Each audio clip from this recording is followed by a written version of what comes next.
নমস্কার। যারা নতুন জ্যোতিষশাস্ত্র নিয়ে পড়াশোনা করছেন তাদের উদ্দেশ্যে বলি, তারা অতি অবশ্যই একটা পঞ্জিকা কিনবেন, ডাইরেক্টরি পঞ্জিকা। যাদের কেনা হয়নি তারাও কিনবেন। যে বছর থেকে আপনারা শিক্ষা আরম্ভ করছেন বা ভবিষ্যতেও যে বছর থেকে আরম্ভ করবেন, সেই বছর থেকে প্রত্যেক বছর যে পঞ্জিকা বেরোয় অতি অবশ্যই কিনবেন। এবং এটাও বলে রাখি এখন, কেননা এটা বলে রাখা দরকার, কেননা যারা নতুন তারা প্রথমে অনেক কিছু জানে না এবং ঠিকমতো গাইডলাইন্স দেবার লোক না থাকলে তারা ভবিষ্যতে হাতে কামড়ায় যে এটা যদি জানতাম এটা করলে ভালো হতো।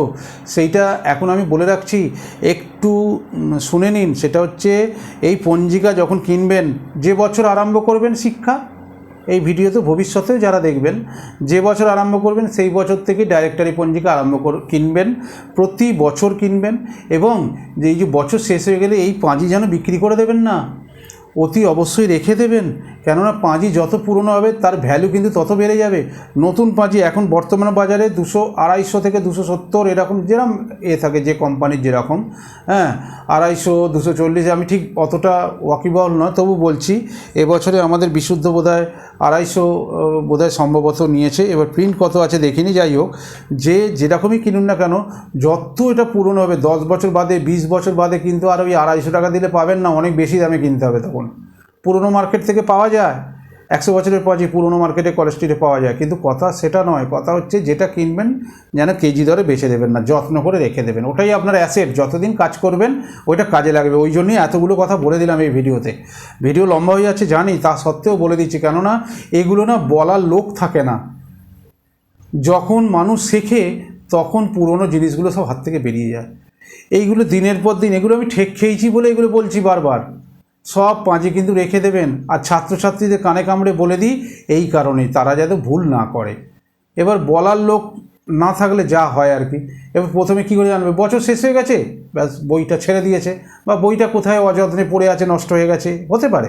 বই যে সবসময় মানুষ ছেড়ে দিচ্ছে মানে বিক্রি করে দিচ্ছে এসব নয়, কোনো কারণে হয়তো একটা মানে বাড়িতে তো এরকম অনেক জায়গা আছে যেখানে আবর্জনা হয়তো পড়ে আছে, সেখানে বইটা দিনের পর দিন পড়ে আছে, যত্ন করা হয়নি, কারণ ওর ভ্যালুটা তো তখন জানতো না সে। কিন্তু 10 বছর বাদে যখন জানছে, তখন ওই বইটা হয়তো উইয়ে খেয়ে নিল, বা নষ্ট হয়ে গেল, বা পাতা ছিঁড়ে গেল, এরকম। এই হচ্ছে ব্যাপার, এই জন্য এটা বলে দেওয়া। লেন্দি ভিডিও হচ্ছে, একটু ধৈর্য দেবেন, প্রতিটা ভিডিওতে কিছু না কিছু আপনারা শিক্ষা পাবেনই পাবেন। এখানে এখন আগের বারে চন্দ্র বললাম, এবারে বলছি মঙ্গল। গোচর শেখাচ্ছি, গোচরটা কিন্তু ইম্পর্টেন্ট এই জ্যোতিষশাস্ত্রের জন্য। গোচর একদম মারাত্মকভাবে ইম্পর্টেন্ট, কেননা গোচর ছাড়া বিচার করা যাবে না। বিচারে গোচরটা প্যারালালি, অঙ্গাঙ্গিভাবে জড়িত।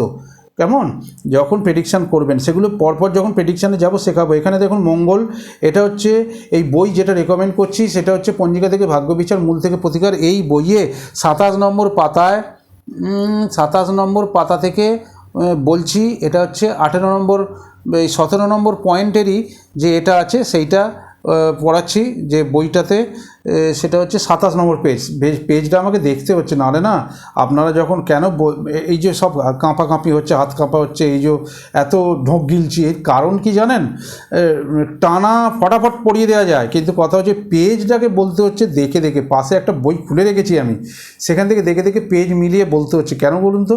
পেজটা নাম বললে আপনারা যখন এই ভিডিওটা দেখবেন না, ওই বইয়ের সঙ্গে পেজ না বললে কিন্তু প্রচণ্ড অপ্রস্তুতে পড়বেন। এই জন্য আমার এই প্রবলেমটা হচ্ছে। বোর্ডে যখন বোঝাবে এই সমস্যাগুলো থাকবে না, কেননা বোর্ডে পেজ নাম্বারটা লিখে দিই।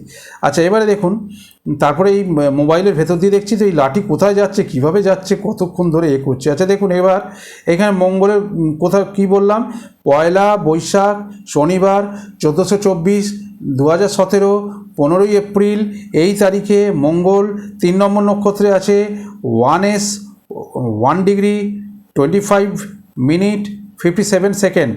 ঠিক আছে, ইংরাজিতে বললাম, বিরাট ব্যাপার কিছু না, যেহেতু এগুলো লেখা বাংলায় এবং ইংরাজিতে দুটোতেই চলে। যখন ল্যাপটপ দেখবেন তখন এগুলো ইংরাজি দেখবেন, বা মোবাইলে সফটওয়্যার দেখবেন তখন দেখবেন ইংরাজি চলে। 1 সাইন মানে 1 রাশি 1 ডিগ্রি 25 মিনিট 57 সেকেন্ড, এই হচ্ছে এটার মানে। কবে? 1 বৈশাখ 1424 সকাল 5:30টার সময় মঙ্গল এখানে অবস্থান করছে। ওকে, নমস্কার। সপরিবারে ভালো থাকবেন।